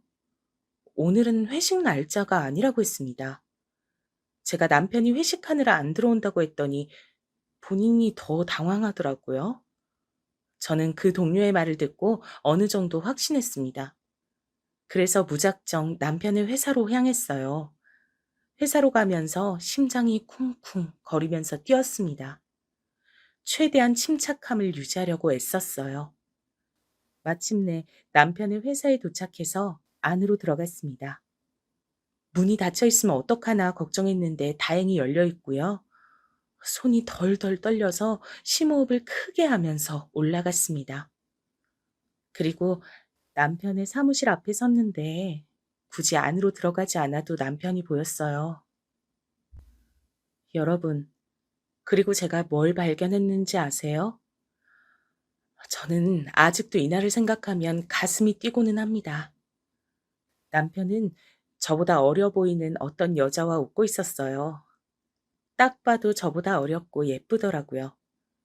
그냥 회사 동료일 수도 있다고 혼자 생각하며 들어가려는 그 순간이었습니다. 갑자기 남편과 그 여자가 서로 입을 맞대더라고요. 그걸 제 눈으로 본 이상 더 볼 것도 없었어요. 그래도 증거를 남겨놔야 한다는 생각에 핸드폰을 들어 찍었습니다. 둘은 제가 온 줄도 모르고 둘만의 세상에 빠져 있었고요. 저 혼자 바보가 된 기분이 들었습니다. 시댁에서 시어머니를 모시고 살면서 혼자 아이들을 키우는 그 고생이 물거품이 된 거였어요. 순간 신혼 때부터 일어났던 모든 일이 생각나기 시작했습니다. 서러웠고 배신감이 느껴졌어요. 다른 사람도 아니고 남편이 외도로 바람이 날 줄은 몰랐습니다. 제가 그 남녀를 보면서 배신감에 몸을 부들거리고 있자 여자가 먼저 절 발견했어요. 사실 저는 남편의 회사 동료를 꽤 많이 안다고 했잖아요. 그런데 그 여잔 그날 처음 보는 사람이었어요. 그래서 회사 사람인지 아닌지도 몰랐습니다. 여자가 저를 보고 눈을 동그랗게 뜨자 남편이 저를 바라봤어요. 남편이 저를 보더니 얼굴이 사색이 되어선 그대로 밖으로 나오더라고요. 여보, 여긴 무슨 일이야? 아니, 이렇게 갑자기 찾아오면 어떡해? 너무 당황스럽네. 혹시 오해한 건 아니지? 아니, 그래도 회사에 오는 거면 미리 말을 해야지. 당신 이런 사람이야? 야, 다 봤어. 이미 나는 저 여자랑 네가 입맛대는 거 다 봤다고. 저 여잔 누구야? 지금 빨리 말해. 더 험한 꼴 보기 전에 사실대로 말해. 남편은 제가 다 봤다고 하자 난감한 표정을 지었습니다. 그러자 저 여자가 우릴 향해 걸어왔어요. 저는 그 여자에게 당신은 누군데 유부남하고 이러고 있냐고 물었죠. 그런데 여러분, 저 여자의 정체가 뭐였는지 아세요? 여자는 남편처럼 당황한 표정도 아니었습니다. 오히려 너무나도 당당한 표정으로 제게 말했어요. 자기가 이 회사 사장의 딸이라고 하더라고요. 그걸 듣자 허탈한 웃음이 나왔습니다. 돈을 좋아하는 남편은 회장 딸하고 바람이 난 거였어요. 제가 이 사람이 유부남인 걸 알고 있냐고 하자 이미 알고 있다고 웃더라고요. 저는 그 모습을 보며 당장 둘을 그 자리에서 죽이고 싶었습니다. 도대체 무슨 정신으로 집에 왔는지 기억도 나질 않아요. 그저 이 세상에서 사라지고 싶었습니다. 더 웃겼던 건 남편의 태도였어요. 남편은 그 당시엔 당황한 표정으로 오해라고 하더니 상간녀와 무슨 말을 했던 건지 갑자기 당당하게 이혼 요구를 하더라고요. 처음에는 그냥 곱게 이혼해 주려고 했는데 생각해 보니까 억울했습니다. 제가 왜 상간녀와 남편이 원하는 대로 해줘야 하는지 모르겠더라고요. 만약 이혼하면 둘은 저 없이 행복하게 살 거잖아요? 저는 그건 도저히 두고 볼 수가 없더라고요. 그래서 이혼은 절대 안 해줄 거고 법원에 가서 싸우자고 했습니다. 제가 무작정 절대 못한다고 드러눕자 이번엔 누가 나섰는 줄 아세요? 저랑 그렇게 사이가 좋지 않았던 시어머니였습니다. 시어머니는 며느리였던 절 아주 싫어했잖아요. 근데 남편이 회사 사장의 딸과 바람이 났다고 하니까 오히려 좋아했어요. 정상적인 사람이라면 본인 아들이 조강지철 버리고 딴 여자와 바람이 났다면 그 아들에게 뭐라고 해야 하는 거 아닌가요? 여러분, 저만 그렇게 생각하는 건가요? 말씀해 주세요. 시어머니는 상간녀를 대놓고 반겼어요. 상간녀는 저처럼 시어머니에게 대들지도 않고 남편을 조용히 내조할 거라고 믿더라고요. 심지어 우리 아이들에게 새로운 엄마가 될 사람은 부자라고 했답니다. 저는 남편과 시어머니는 꼴도 보기 싫었고 없는 정도 다 떨어진 상태였어요. 그런데 우리 아이들은 무조건 제가 데리고 갈 예정이었죠. 시어머니는 그러자 손자인 우리 아들은 놓고 가라고 하더라고요. 끝까지 그놈의 남아 선호 사상이 미쳐서 저러는 걸 보니 한숨도 나오질 않았습니다. 한편 제가 남편의 바람으로 너무 힘들어하니까 큰언니가 연락이 왔어요. 큰언니는 부자인 사업가 형부와 결혼해서 행복하게 살고 있었거든요. 제가 엉엉 울면서 그동안 있었던 일을 얘기하자 언니는 며칠 뒤에 연락이 왔습니다. 언니는 형부와 저랑 셋이 만나자고 했어요.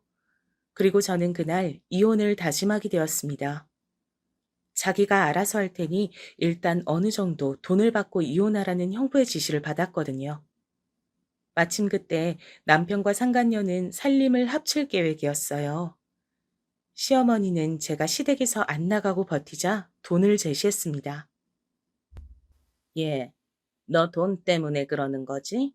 내가 모를 줄 알아? 어휴, 내가 5억 줄게.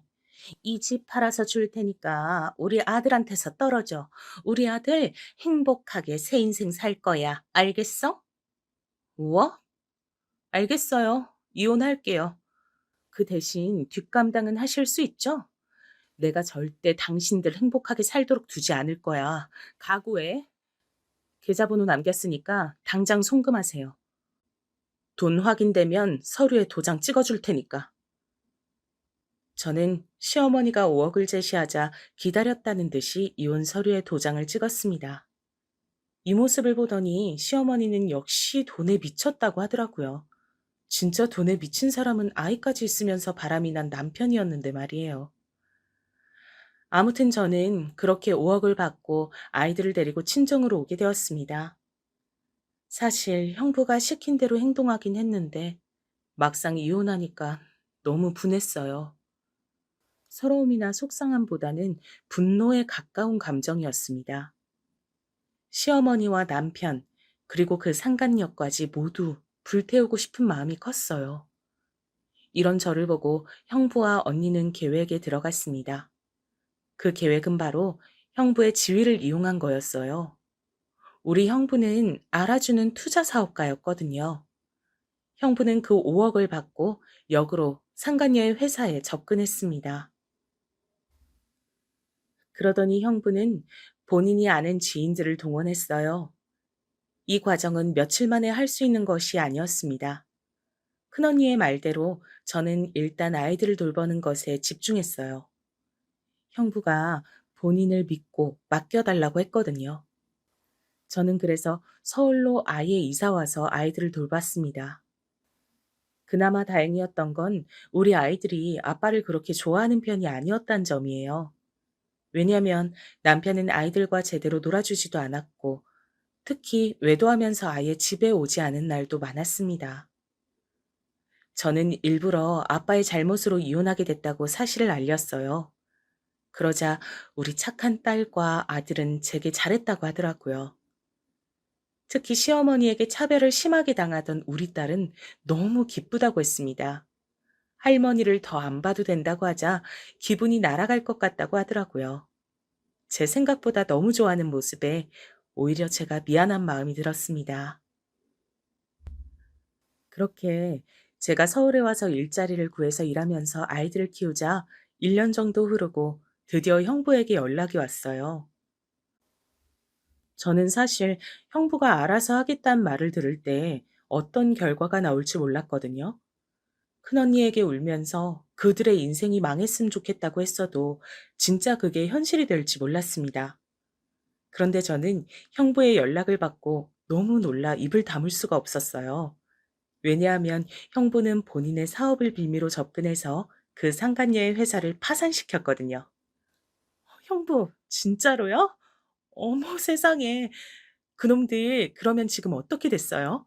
제가 바라던 대로 인생이 망했나요?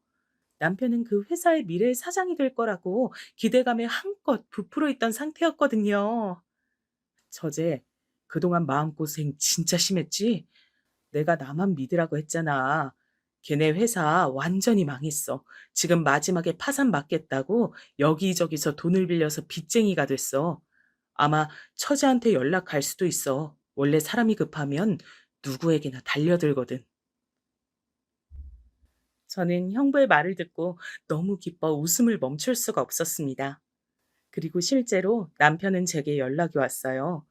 상간녀와 행복한 미래를 꿈꾸던 남편은 현실은 빚더미에 앉게 됐으니까요. 남편은 제게 이혼할 때 주었던 5억을 다시 달라고 하더라고요. 그러면서 제게 자기가 잘못했으니 제발 돌아오라고 했습니다.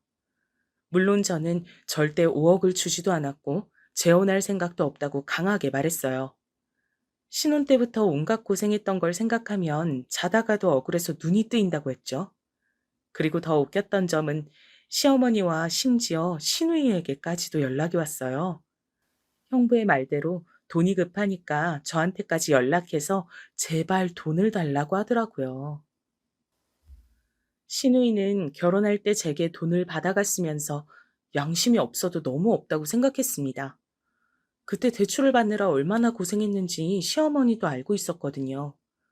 그 생각에 잔뜩 화가 난 저는 그런 그들에게 돈이 100억이 있어도 줄 생각이 없다고 말했습니다. 그러자 시어머니는 본성을 드러내면서 저 때문에 남편의 인생이 망했다고 했습니다. 그 말을 듣는데 저는 예전부터 하고 싶었던 말을 참을 수가 없었습니다. 그래서 전화기에 대고 소리를 지르며 말했어요. 어머, 어머니, 저 때문에 남편 인생이 망했다니요. 조강지처랑 두 아이도 있으면서 바람을 피운 건 당신 아들이잖아. 양심도 없네. 나는 이제 당신네 가족하고 엮일 일이 없어서 얼마나 행복한지 몰라. 평생 빚쟁이들한테 시달리면서 살아라. 시어머니에게 속 시원하게 말하니까 진짜 너무 좋아서 주체할 수가 없었습니다. 시어머니는 제가 저렇게 말하자 돈에 미친년이라고 욕했어요. 물론 타격은 하나도 있지 않았습니다. 오히려 너무 웃기고 통쾌했어요. 남편은 그 상간녀와 재혼해서 법적으로도 빚을 피할 수 없다고 하더라고요. 또 저랑 이혼하고 남편은 일반 대리에서 회사의 핵심 임원으로 승진한 상태였습니다. 그들끼리 다 해먹으려고 했던 거죠. 그런데 이렇게 형부 덕분에 인생이 망한 것을 보니 너무 통쾌했습니다.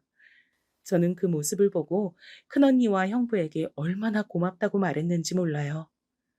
그러자 언니는 제게 오히려 왜 하루라도 빨리 말하지 않았냐고 하더라고요. 제가 가족들이 걱정할까봐 일부러 숨겨왔었잖아요. 언니의 이런 반응을 보니 제가 진짜 이상한 시어머니와 남편하고 살았던 건 정말 맞는 것 같습니다. 다른 친정 식구들도 제게 이혼하길 잘했다고 하더라고요. 여러분, 여기까지가 제가 준비한 사연입니다. 들으시면서 재밌으셨나요? 저는 아직도 이 사건을 생각하면 너무 통쾌해요. 그리고 이혼하고 우리 아이들도 더 안정된 상태고, 저도 서울에서 일자리를 구해서 요즘 인생이 행복하답니다. 형부가 5억을 10억으로 돌려줘서 그 돈 덕분에 이제 앞으로 살면서 돈 걱정도 없거든요.